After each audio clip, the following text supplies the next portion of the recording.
following is a presentation of William Patterson University Television. Most of this week's New York sports drama has revolved around last night's NFL draft, but the Mets have something brewing on their own. More specifically, Matt Harvey has something brewing on his own. After 4 rough starts with an ERA of 6, reporters asked Harvey if moving to the bullpen was an option. His response was, quote, "I'm a starting pitcher." So what did the Mets do? They moved him to the bullpen. He allowed 1 run over 2 innings in his first appearance in relief and then dodged reporters after the game. When he was approached the following day, he wasn't any warmer. Quote, "I have nothing to say to you guys." When asked why, quote, "Because I don't effing want to," end quote. Chris Douglas joins us. Chris, both sides are fuming at each other right now. What side are you, Team Harvey or Team Media? It's got to be Team Media. Matt Harvey's just frustrated with himself right now. I don't want to be too hard on the guy. He's going through a rough time. But I don't know if anyone in the league wants this guy pitching for their team. And he's got to pick it up in general. So the media has all the right to be asking him these questions. And if they're not going to get anything out of him, then you might as well just let the guy be because he's not doing well and he needs to figure it out himself. Have you ever seen somebody fall off at this magnitude that Harvey has? This is a guy that had a 2.5 ERA through his first 65 career starts. Now you could say he doesn't even belong in the majors. You're right about that. He has not pitched well at all. The only person that comes to mind is Mark Pryor. But his injury, or his fall off was more so due to these injuries. But if you look at Harvey's numbers, wins losses from 2012 to 2015 was 25 and 18. And his ERA is 2.5, and now it's more than doubled since then.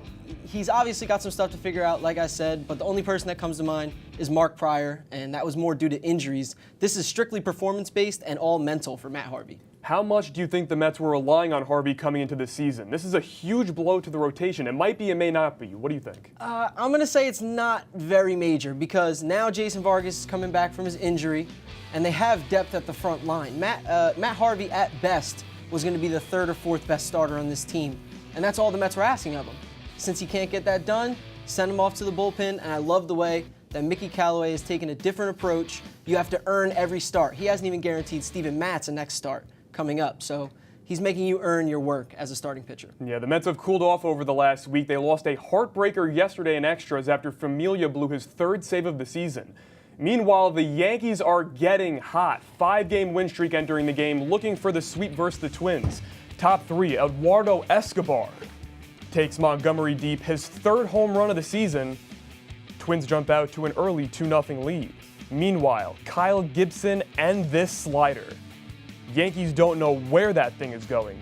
Gibson strikes out the side and 6 of his first 9 batters. Yankees still hitless. Top 6, German on the mound in relief. Robbie Grossman really struggling at the plate this year, but not struggling there. His first ding-dong of the season, Twins up by 3. Same inning, Yankees still looking for their first hit. The fossil, Brett Gardner, comes through to erase that big goose egg off of the board.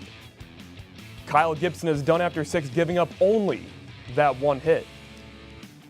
Bottom 7, Giancarlo finally starting to heat up this series. Rips a double into the gap. Aaron Hicks eventually hits him in. 3-1 ball game. Bottom 9, red-hot Didi at the plate, looking for any way to get on. And Sano gives him away. Throws it away. Didi to second. Don't call it a comeback. Stanton gets himself on as the tying run, and that sets up this. Algharbi to the rescue. His first career walk-off home run. The Yankees, who were getting no hit until the 6th, come all the way back to win it in the bottom of the 9th. Here's the manager after the game. The problem was Gibson was great. I mean, he was pouring through us pretty well, but yeah, you always feel that way with these guys, and fortunately we were able to get him out of the game.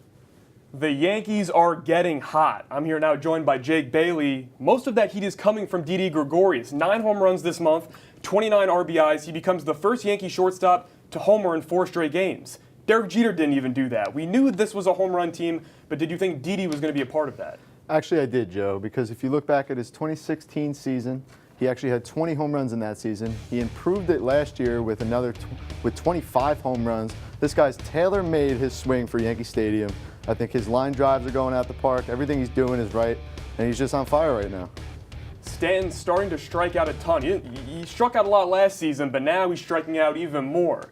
But at least now we're starting to see the power. Are these strikeouts still alarming to you despite seeing that power? Strikeouts are alarming in the sense of when he's in a big situation, you don't need a strikeout. That's where it's going to hurt you. But I still think his presence in that lineup is so felt across the league that those strikeouts you could take those with the good and the bad. I wouldn't really worry about the strikeouts when it comes to Giancarlo Stanton. Yeah, luckily he's had some backup in the lineup. Judge has picked up right where he left off. 7 home runs this season, leads the league in walks, leads the league in on-base percentage. Will the sophomore slump ever affect this guy? Doesn't look like it. I mean, this guy is incredible. He is taking Derek Jeter's role, it looks like, as the new guy in New York. He number 99, got the Chambers out in the outfield. And he's just been unstoppable this year. His on-base percentage is through the roof. He's doing it in the field. He's a great 2-hole hitter right now, and that lineup is stacked with him at the top. Yeah, the biggest downside to this team has been the starting pitching. That's no secret. We'll send it over to Stephen Bologna on a sigh of relief that this team could possibly get. That's right, Joe. All of a sudden, Patrick Corbin's name has been linked to the Yankees. The lefty leads the league in strikeouts so far and is 4-0 with a sub-2 ERA through his first 5 starts of the year. The Yankees showed interest in him last winter, but the Diamondbacks were asking too much and the deal never came into fruition. However, Corbin expressed his interest of playing in the Bronx to USA Today. In a quote by Corbin, he said, "It would definitely be great to play here. I grew up a Yankee fan. My whole family are Yankee fans. Really, every generation of my family has been Yankee fans. No talks have happened as of yet, but we may hear something soon with the struggles that the Yankees starting pitchers have gone through." The Yankees pitcher who isn't struggling takes the mound tonight. Luis Severino and the Yankees fly coast to coast to take on the Angels in the first of 3 series. The Mets also flying out to Cali, where Jacob deGrom, their ace, takes the bump versus the Padres. Don't go anywhere. It's been an eye-popping first round of the NBA playoff. Who's in, who's out? The basketball crew has the details. We'll be right back.